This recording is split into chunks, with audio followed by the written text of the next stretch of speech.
Me llamo Sydney, tengo 11 años, y el verano pasado mi madre se fue a Europa por un mes y me dejó con un único billete de $20 arrugado en la mano.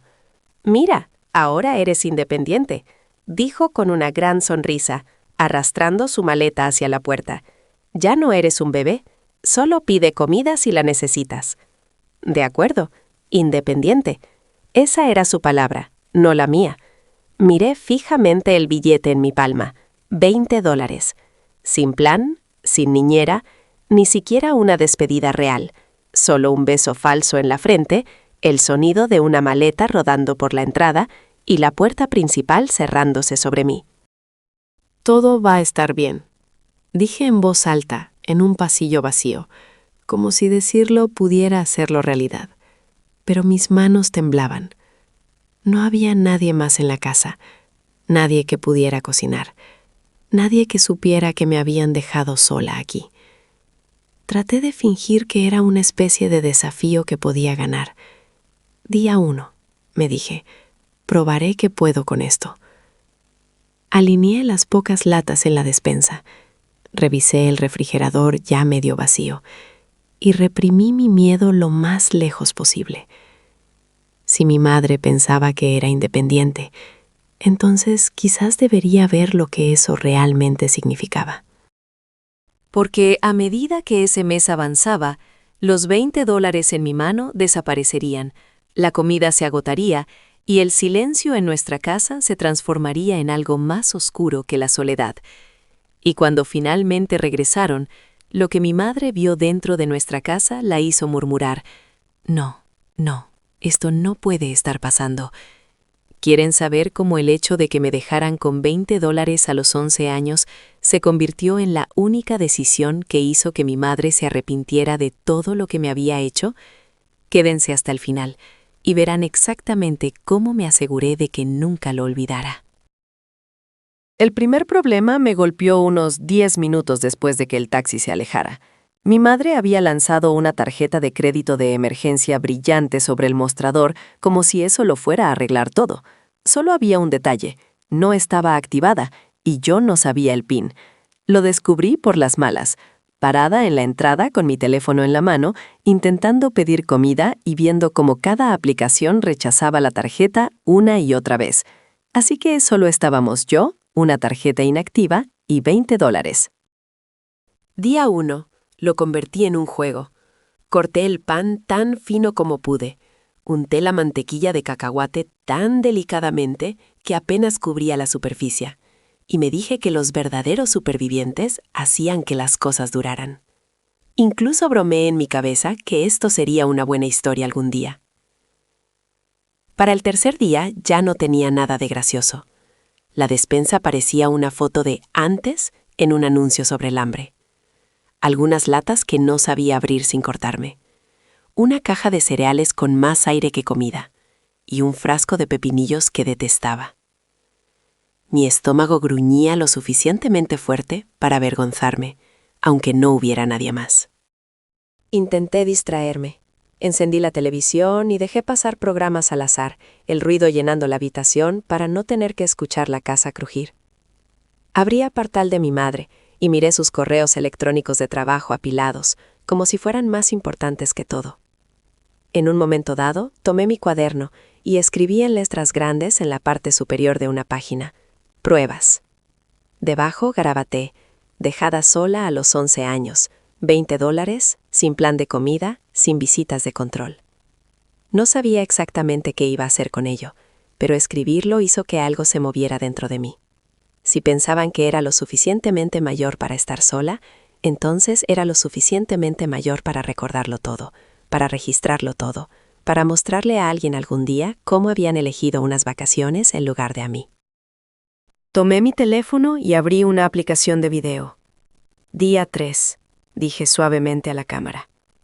Mi cara parecía más pequeña de lo esperado. Todavía estoy sola. El coche no funciona. Ayer comí lo último decente del refrigerador. Hice una pausa, tragando saliva. Si ven esto, significa que alguien finalmente preguntó qué me pasó. Grabé el clip y bloqueé mi teléfono. con el corazón latiéndome con fuerza. Una parte de mí esperaba que nadie lo viera nunca. Otra parte de mí quería que este video le explotara en la cara a mi madre cuando regresara. Pensé en mi mejor amiga, Emma, y dudé sobre su nombre. Si le enviaba un mensaje de texto, tendría que admitir que mi madre me había dejado, que tenía hambre, que no estaba bien. En lugar de eso, envié un mensaje que parecía normal. ¿Cómo estuvo tu viaje? No hubo respuesta. Quizás estaba en algún lugar junto a un lago, comiendo hamburguesas con su familia, sin siquiera revisar su teléfono. Mi estómago se retorcía. Para el quinto día, el hambre era como una niebla alrededor de mi cerebro. Empecé a sentirme mareada cuando me levantaba demasiado rápido. Encontré una caja de cereales medio vacía en el fondo del armario y me la comí seca directamente de la bolsa, intentando hacer que cada puñado durara. Abrí mi cuaderno de nuevo y añadí otra línea. Al quinto día, todavía sin llamada de mamá, ni siquiera un mensaje de texto. Luego otra línea. Si desaparezco, esto probará que no fue mi culpa. Fue en ese momento cuando mi forma de pensar cambió. Ya no se trataba solo de sobrevivir hasta su regreso. Se trataba de lo que le pasaría a ella cuando la gente finalmente se diera cuenta de lo que había hecho. Al séptimo día, mi cuerpo estaba débil, pero mi rabia era más fuerte. Arrastré mis pies hasta la ventana delantera y miré la calle.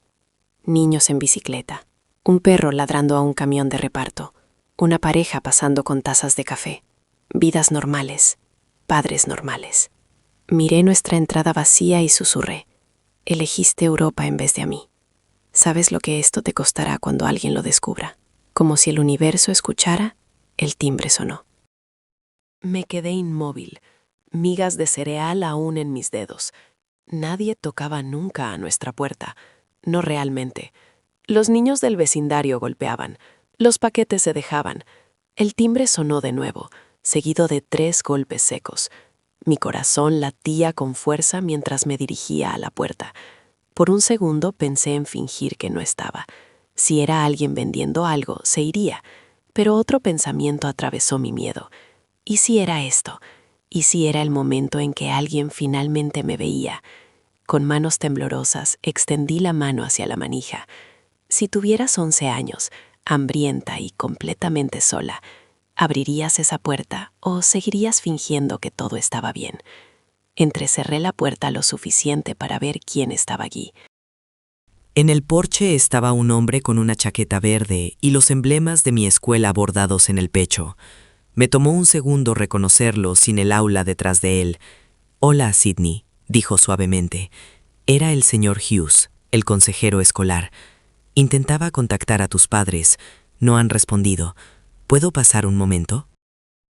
Mi primer instinto fue mentir, decir que todo estaba bien, que mis padres acababan de salir, que no necesitaba nada. Pero mi mano se relajó en la puerta y retrocedí. «Claro», susurré. «Supongo». Él entró y miró a su alrededor. El silencio en la casa de repente se hizo más pesado. Los platos en el fregadero, la encimera vacía, el frutero casi vacío. Todo se convirtió en una prueba que no había intentado montar, pero que había dejado allí accidentalmente. ¿Están tus padres en el trabajo?, preguntó, barriendo la habitación con la mirada, claramente esperando que alguien apareciera. «Están en Europa», dije, sorprendiéndome a mí misma por la monotonía de mi voz. «¿Por un mes?». Sus cejas se alzaron. «¿Un mes? ¿Y quién se queda contigo?». Tragué saliva. Este era el límite, el momento en que podía elegir protegerlos o decir la verdad. Mis dedos se apretaron más fuerte en el borde de mi camisa. «¿Solo yo?», admití. Dijeron que ya era lo suficientemente grande. Algo en su rostro cambió, como un interruptor. La preocupación educada se transformó en algo más vivo, más serio. Tiró de una silla y se sentó a la mesa, haciéndome un gesto para que me sentara frente a él. «Sidney, ¿cuánto tiempo llevas sola?». «Una semana», susurré, casi. ¿Tienes suficiente comida, dinero? Dejé escapar una pequeña risa amarga que no reconocí. Me dejaron una tarjeta de crédito que no funciona y $20. Me miró fijamente durante mucho tiempo. No era la forma en que los profesores miran cuando olvidas tus deberes. Era algo más pesado, como si intentara contar todas las formas en que esto estaba mal. Esto no es normal, dijo finalmente, su voz baja. Lo sabes, ¿verdad? Me encogí de hombros, aunque me dolía el pecho. Dijeron que necesitaban un descanso, que soy madura, que debería poder manejarlo. ¿Y cómo lo manejaste? Quería decir bien. Quería seguir fingiendo. Pero el cuaderno sobre la mesa atrajo mi mirada. La palabra pruebas. Me miraba fijamente, con mi propia letra. Tuve hambre, dije en su lugar. Y tuve miedo. Y escribí cosas. Por si acaso. ¿Por si acaso qué? Preguntó. Por si acaso me pasaba algo. Respondí suavemente. Para que nadie pudiera decir que no lo sabían. Más tarde, cuando llegó la trabajadora social, se presentó y pidió ver la casa. La vi detenerse en el refrigerador casi vacío, el cubo de basura con solo unos pocos envoltorios, la tarjeta de crédito de emergencia sin usar en el mostrador. No tuvo nada que decir. Su expresión lo decía todo. ¿Cuánto tiempo llevan tus padres fuera?, preguntó suavemente. 7 días, respondí. Planearon un mes. ¿Y quién te cuida? Nadie, hasta hoy. ¿Llaman? No desde el aeropuerto, dije. Ella envió una selfie desde París, con un emoji de corazón. Eso fue todo. La trabajadora social asintió lentamente. Luego se volvió hacia el señor Hughes y la señora Johnson. Gracias por contactarnos, dijo. Mientras hablaban, me escabullí un instante y puse mi teléfono en el mostrador, abriendo de nuevo la aplicación de video. Grabé un clip silencioso del refrigerador vacío, de la mesa solitaria, de la bolsa de la trabajadora social descansando en la silla. Así es como se veía nuestra casa cuando finalmente se dieron cuenta de que estaba sola, dije a la cámara. Esto es a lo que mi madre se enfrentará cuando regrese. Cuando terminé, guardé mi teléfono en mi bolsillo, la grabación segura.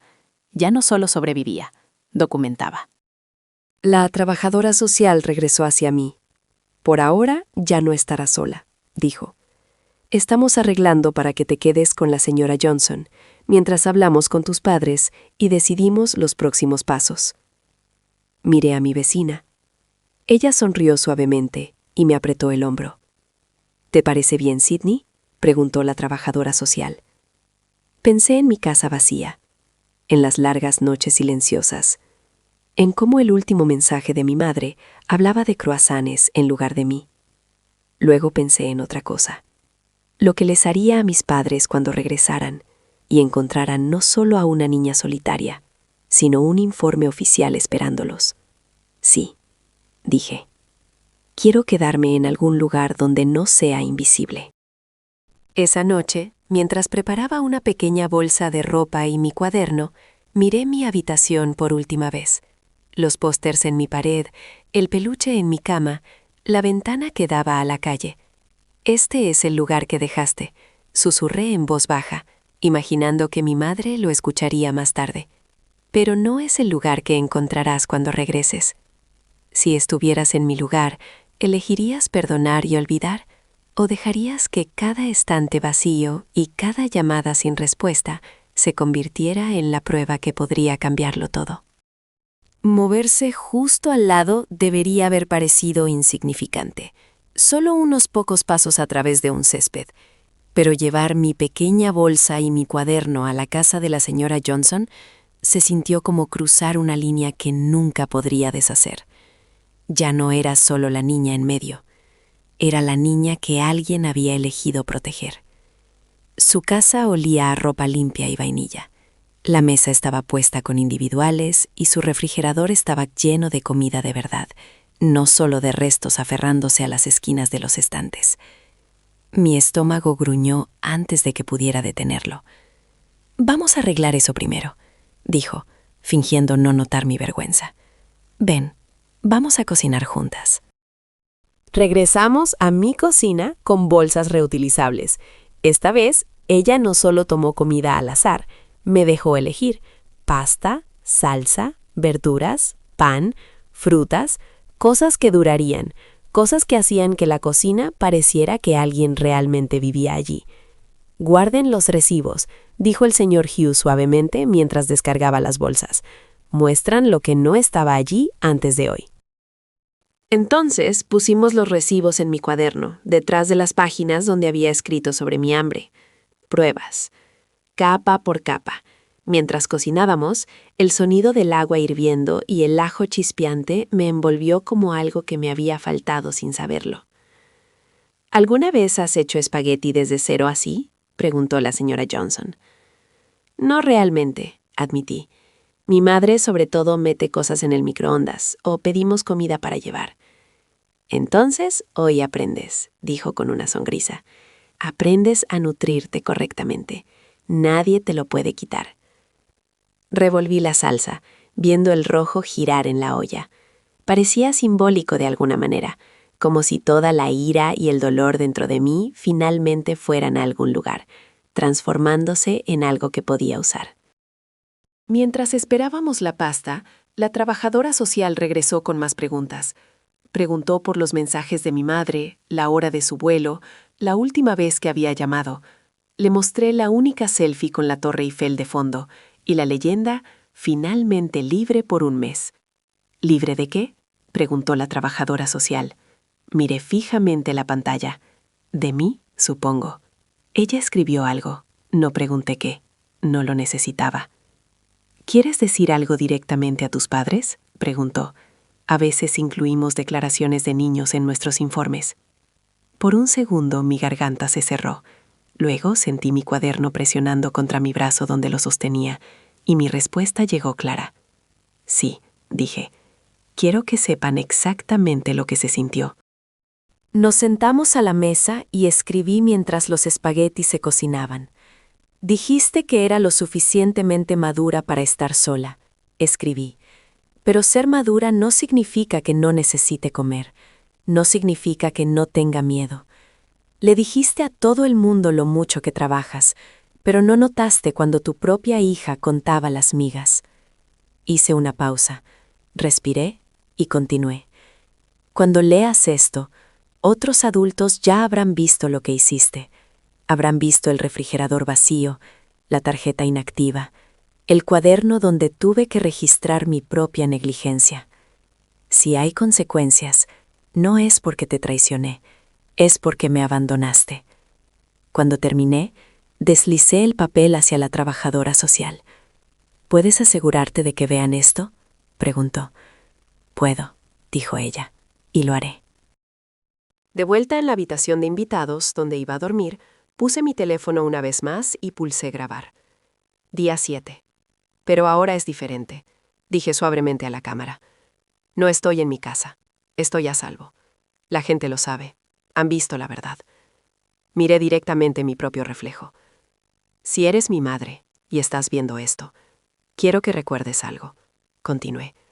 «Siempre dijiste que las acciones tienen consecuencias, que si hacía tonterías, tendría que enfrentarlas. Esta vez es tu turno. Esta no es solo mi historia, es tu elección, escrita en tiempo real». Detuve la grabación y me acosté en la cama, mirando el techo. Mi corazón no estaba ligero. Me dolía. Todavía extrañaba la idea de unos padres que se hubieran quedado, pero también sabía otra cosa ahora. No era impotente. Quizás un acto de amabilidad realmente podría cambiarlo todo. Pero ¿sería suficiente para reparar toda una vida siendo relegada a un segundo plano por el trabajo y las vacaciones? ¿O simplemente me daría la fuerza para dejarlos para siempre cuando llegara el momento? Los días en casa de la señora Johnson al principio parecieron irreales, como si hubiera entrado por accidente en la familia de otra persona. Me despertaba con el olor a desayuno en lugar del ruido de mi estómago gruñendo. Siempre había alguien que preguntaba cómo había dormido, no solo asumiendo que estaba bien. Por primera vez en mucho tiempo, no tenía que demostrar que era independiente cada segundo solo para ser tolerada. Pero incluso con la calidez, había una cuenta regresiva de fondo. Todos los adultos a mi alrededor lo sabían. Yo también lo sabía. En algún momento, mis padres tendrían que regresar. En algún momento, tendrían que enfrentarse a todo lo que habían dejado atrás. La segunda noche, mi teléfono vibró mientras estaba sentada en la mesa de la cocina haciendo mis deberes. Un número que reconocí parpadeó en la pantalla. El teléfono de trabajo de mi madre. Lo miré fijamente hasta que la pantalla comenzó a atenuarse. ¿No vas a contestar?, preguntó la señora Johnson suavemente. Mis dedos temblaban. ¿Y si solo llama para gritarme porque arruiné su viaje? Entonces sabrás exactamente dónde estás, dijo ella con calma. Pero no tienes que hablarle sola. Acepté y puse el teléfono en altavoz. ¿Sidney? Su voz resonó a través de la línea, seca, sin preocupación. ¿Qué está pasando? ¿Por qué una mujer de servicios sociales me está enviando un correo electrónico sobre una investigación? ¿Por qué tu escuela está involucrada? ¿Tienes idea de la imagen que me está dando? Eso era. ¿No? ¿Estás bien? No. ¿Estás a salvo? Solo la imagen que me está dando. Tragué saliva. Están involucrados porque me abandonaste, dije. Mi voz temblaba, pero pronuncié las palabras. Te fuiste a Europa por un mes. Me dejaste sola con $20 y una tarjeta de crédito que no funcionaba. Vieron la casa, vieron el refrigerador, lo vieron todo. Exageras, replicó ella al instante. Había mucha comida. ¿Sabes lo dramática que puede ser? Y tienes 11 años. No eres un bebé. No puedo creer que estés poniendo a la gente en nuestra contra sí. ¿Entiendes lo que le estás haciendo a nuestra reputación? Del otro lado de la mesa, vi la mandíbula de la señora Johnson tensarse. Se inclinó más cerca para que su voz se escuchara. Soy la señora Johnson, la vecina. También soy quien le compró provisiones a su hija, porque casi no había nada. Esto no se trata de reputación, se trata de seguridad. Hubo una inspiración seca al otro lado. ¿Por qué se mete? Es un asunto familiar. Sidney está bien. Miré el cuaderno a mi lado, abierto a una página donde había escrito, sin llamadas por 7 días. No, dije suavemente, interrumpiendo antes de que alguien más pudiera hablar. No estaba bien. No estoy de acuerdo con lo que hicieron. Hubo una pausa, y por una fracción de segundo, pensé que finalmente me escucharía. Luego volvió a hablar, cada palabra forzada a través de dientes apretados. Hablaremos de esto cuando regresemos, y tendremos una conversación muy seria sobre las consecuencias, jovencita. La línea se cortó. La señora Johnson extendió la mano y puso el teléfono en modo silencioso antes de que pudiera vibrar de nuevo. Tiene razón en una cosa, dijo suavemente. Habrá consecuencias, pero no solo para ti. Al día siguiente, la trabajadora social vino a la escuela y me sacó de clase. Estábamos sentadas en una pequeña oficina que olía a rotuladores de pizarra y a café viejo, mientras ella desplazaba algo en su tableta. Tus padres han adelantado su vuelo, me dijo. Estarán en casa en 3 días en lugar de 3 semanas. Mi corazón dio un salto. Una parte de mí se sintió aliviada de que no se quedaran fuera todo el mes. Otra parte de mí reconoció la razón. No regresaban por mí. Regresaban para protegerse. ¿Qué pasa cuando lleguen?, pregunté. Nos reuniremos con ellos en casa, dijo ella. Estaré allí con un supervisor del departamento. El señor Hughes ha aceptado estar presente como representante de la escuela. Queremos que seas parte de la conversación si te sientes segura. Pensé en esconderme en casa de la señora Johnson y dejar que los adultos lo manejaran. Pensé en escabullirme a mi habitación y fingir que dormía cuando entraran. Ambas opciones me hacían sentir que volvería a ser invisible. No, dije lentamente. Quiero estar allí. Quiero que me vean. Quiero que vean lo que encontraron al regresar. La trabajadora social asintió. Entonces nos aseguraremos de que tengas voz en esa habitación. Durante los 2 días siguientes nos preparamos sin llamarlo preparación. No ensayamos líneas como en una obra de teatro, pero organizamos los hechos. La trabajadora social imprimió copias de mi declaración, las notas de mi cuaderno que tenía permiso de usar, los recibos de las compras, capturas de pantalla de las publicaciones de mi madre desde Europa, los registros de llamadas que mostraban cuántas veces no había revisado. No se trata de castigarlos por placer, me recordó. Se trata de asegurar que estés a salvo. Pase lo que pase, esto viene de sus decisiones, no de tu existencia.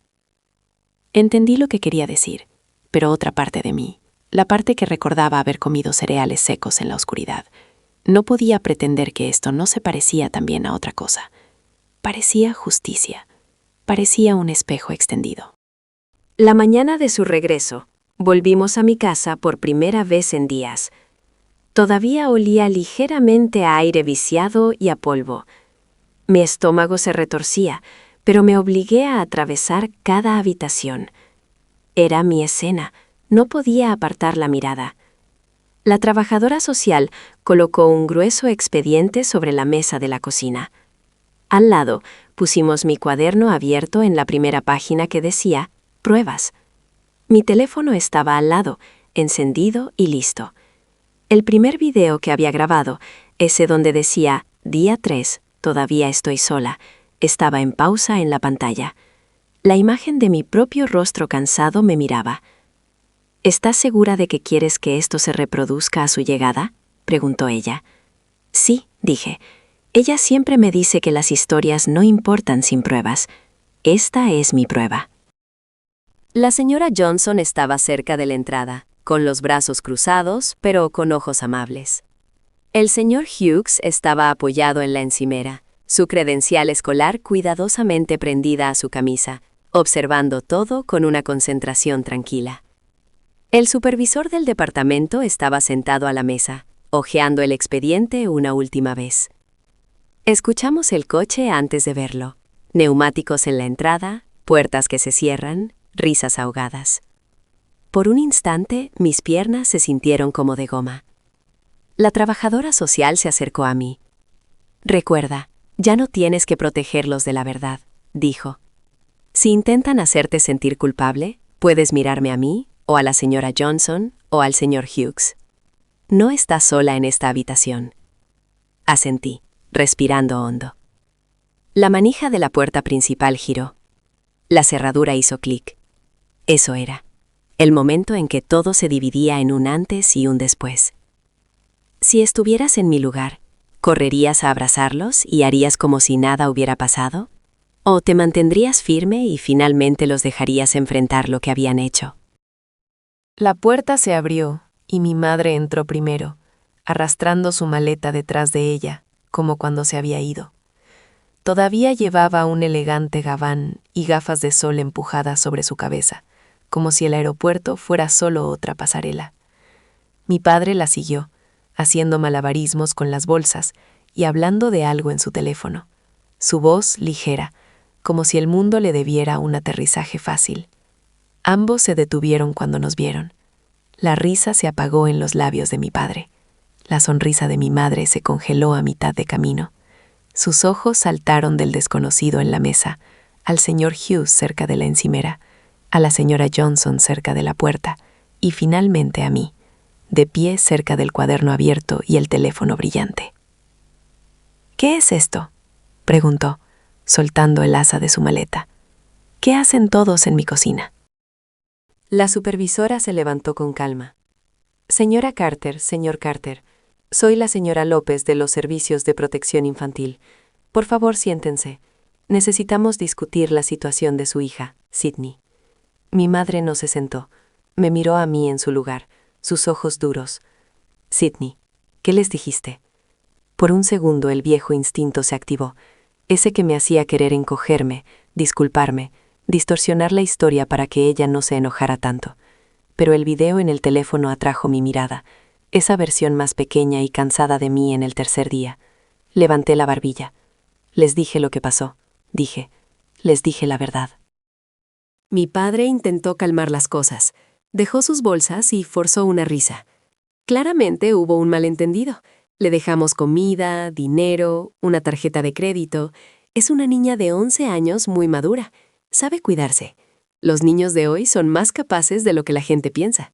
La supervisora colocó una hoja impresa sobre la mesa y la giró hacia ellos. Este es el extracto de activación de su tarjeta, dijo. Nunca se configuró con un PIN. Fue rechazada varias veces cuando Sydney intentó usarla. Ella golpeó otra página. Estas son fotos tomadas de su refrigerador y despensa una semana después del inicio de su viaje. La cantidad de comida no era suficiente para una menor sin supervisión, y varios artículos ya habían caducado. Mi madre finalmente se sentó, más por conmoción que por cooperación. Los alimentos caducados no significan que se estuviera muriendo de hambre, espetó. Solo habíamos estado fuera una semana hasta ahora. Nos mantuvimos en contacto. La supervisora deslizó otro papel. Estos son sus registros de llamadas y mensajes. Una foto del aeropuerto, una selfie de París. Ninguna llamada directa para verificar cómo estaba. Ninguna llamada para preguntar si había comido, si estaba a salvo, si alguien se quedaba con ella. El rostro de mi padre palideció. Miró los registros, y luego a mí. Te dijimos que pidieras comida, Sydney. Confiábamos en ti. Confiaban en mí para sobrevivir. Dije suavemente. No confiaban en ustedes mismos para ser padres. La señora Johnson se adelantó, incapaz de contenerse. Tenía mareos por el hambre cuando la encontramos. Dijo que no vino a verme porque no quería decepcionarlos al necesitar ayuda. ¿Tienen idea del tipo de lección que es esa para un niño? Mi madre miró entre nosotros, sus ojos entrecerrándose. Es una exageración. Quizás estaba siendo un poco dramática con sus notas. Le gusta escribir. La supervisora me hizo un gesto con la cabeza, luego a mi teléfono. Sydney, ¿te sientes cómoda mostrándoles lo que grabaste? Mis manos temblaban ligeramente mientras tomaba el teléfono. Pulsé reproducir. La habitación se llenó con mi propia pequeña voz de días anteriores. Día 3, decía mi yo anterior en la pantalla. Todavía estoy sola. La tarjeta no funciona. Ayer comí lo última decente del refrigerador. Si ven esto, significa que alguien finalmente preguntó qué me había pasado. La cámara recorrió nuestra cocina, filmando los estantes casi vacíos, la caja de cereales solitaria, la habitación silenciosa. Mi madre se llevó una mano a la boca. Mi padre miraba fijamente, sus hombros cayendo. No, murmuró mi madre, retrocediendo como si las imágenes la empujaran físicamente. No, esto no puede estar pasando. Pero lo estaba, y esta vez no podía deslizarlo ni reírse. La supervisora cruzó las manos. Señor y señora Carter, de acuerdo con nuestra investigación, los informes escolares, el testimonio de los vecinos y la propia documentación de Sydney, hemos determinado que dejarla sin supervisión en estas condiciones constituye negligencia según la ley estatal. Con efecto inmediato, habrá una orden de emergencia. Sydney no regresará bajo la custodia no supervisada de ninguno de ustedes hasta que se lleve a cabo una audiencia completa. Mi madre negó con la cabeza violentamente. No pueden quitarme a mi hija por un malentendido. Solo necesitábamos un descanso. ¿Saben lo duro que trabajamos? ¿Saben bajo qué tipo de estrés estamos? Tomé una inspiración y me adelanté. Lo sé, dije. Les dicen a todos lo duro que trabajan. Se lo dicen a sus amigos, a sus colegas, a sus redes sociales. Pero cuando yo estaba sola, hambrienta y asustada, no le dijeron a nadie. No le dijeron a nadie dónde estaba. Sus ojos se llenaron de lágrimas. Sydney, no entiendes. Los adultos también necesitan tiempo libre. Pensamos que estarías bien. No queríamos hacerte daño. Las palabras que había escuchado toda mi vida resonaron en mi cabeza. Cada vez que olvidaba una tarea, cada vez que cometía un error, ella las decía con una frialdad final. Las acciones tienen consecuencias, Sydney. Entonces las repetí. Siempre me dijiste que las acciones tienen consecuencias, dije, mi voz firme. Me enseñaste que si tomaba una decisión, tenía que vivir con lo que venía después. Eso es lo que me enseñaste. Así es como se ve tu decisión. La habitación se quedó en silencio. Mi madre parecía que el suelo había desaparecido bajo sus pies. Mi padre se aferró al respaldo de la silla como si fuera lo único que lo mantenía en pie. La supervisora retomó la palabra.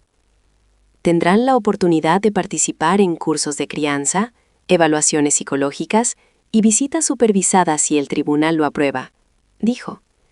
No se trata de castigarlos para siempre. Se trata de asegurar que Sidney esté a salvo y que esto no vuelva a suceder. Mi madre se volvió hacia mí, las lágrimas corriendo ahora. Sidney, por favor, suplicó. Diles que quieres volver a casa. Diles que podemos arreglar esto. Podemos empezar de nuevo. Podemos ser mejores. Lo deseaba.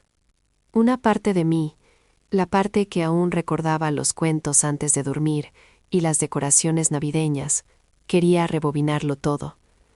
Pero otra parte de mí, la parte que había pasado noches grabando videos en la oscuridad, sabía que regresar sin cambios significaría decir que nada de eso importaba. Quiero estar segura, dije. Quiero estar en algún lugar donde me vean antes de que desaparezca. Por ahora, no es con ustedes. Su rostro se arrugó como papel. Mi padre desvió la mirada, parpadeando rápidamente. La supervisora colocó un formulario sobre la mesa. Durante la duración de la investigación, Sidney permanecerá en colocación temporal con la señora Johnson, dijo. Se les notificará la fecha del tribunal. Hasta entonces, no deben contactarla directamente sin pasar por nuestra oficina. Se están poniendo de su lado contra sus propios padres, murmuró mi madre. No, dije suavemente. Finalmente están de mi lado. Por una vez, salimos de la casa antes que ellos. Mientras salía al porche, escuché a mi madre sollozar dentro. Mi padre intentaba calmarla con palabras que sonaban débiles incluso desde lejos. Al caminar al otro lado del césped hacia la casa de la señora Johnson, me sentí pesada y extrañamente ligera a la vez. No había arruinado a mi familia. Ellos lo habían hecho por sí mismos. Cuando eligieron un mes de libertad en lugar de una niña que todavía contaba con ellos para regresar a casa cada noche, todo lo que había hecho era negarme a ocultarlo. Semanas más tarde, en la audiencia, estaba sentada en una habitación que olía a papel y a alfombra vieja mientras los abogados hablaban de factores de riesgo y entornos protectores. Mis padres parecían más pequeños de lo que recordaba, sentados en su mesa, escuchando a la gente describir sus decisiones como pruebas en un caso. Mis videos fueron presentados como evidencia. Las páginas de mi cuaderno fueron escaneadas. Mi propia voz en el estrado no tembló tanto como habría creído. Al final, el juez ordenó visitas supervisadas y asesoramiento obligatorio para ellos. La custodia completa permaneció fuera de su alcance por ahora. No fueron a la cárcel. No fue un momento dramático de película, sino algo más real y, de alguna manera, más incisivo. Perdieron el derecho automático de estar en mi vida sin supervisión.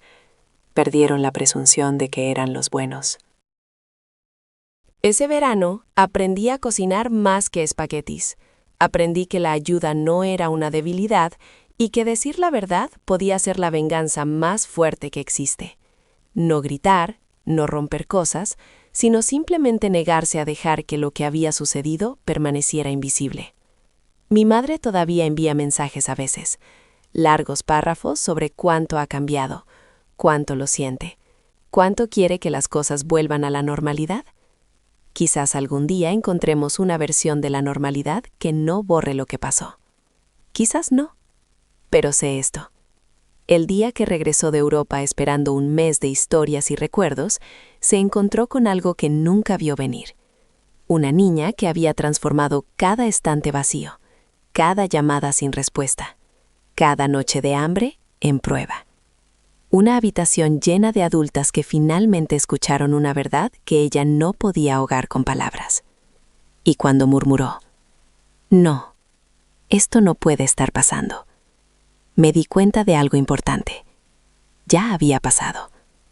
Había pasado desde el momento en que eligió un billete de avión en lugar de a mí. Así que dime, si tuvieras 11 años y estuvieras sola con $20, mientras tus padres perseguían su libertad, ¿Enterrarías la historia para preservar su imagen? ¿O harías lo que yo hice? Y dejarías que la verdad fuera la venganza que nunca esperaron.